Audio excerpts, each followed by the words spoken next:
আসসালামু আলাইকুম সুপ্রিয় দর্শক।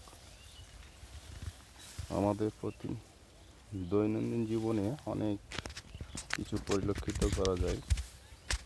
তারপরেও কিছু ফসলের মধ্যে দেখা যায় এই যে শামা শামা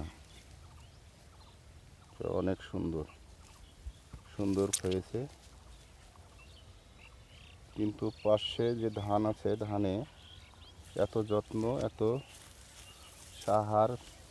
সার বিষ পানি সেচ সব কিছু দেওয়ার পরেও দেখা যাচ্ছে যে অনেক সমস্যা। হয়তো এই যেখানে দেখছেন এত বিষ সার প্রয়োগ করার পরে তারপরে ব্যাধি যে ব্যাধি কোনো বিষ ছাড়া ভালো তো হয় না, আরও সমস্যা থেকে যায়। কিন্তু এই আগাছা শামা এর কোনো যত্ন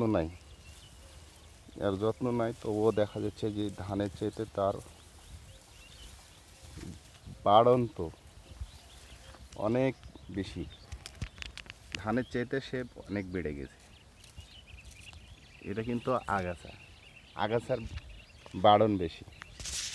এটা কিন্তু ফসলের ক্ষেত্রে না, এটা মানুষের মধ্যে এরকম কিছু আগাছা আছে যার বাড়ন্ত বেশি বাড়ে।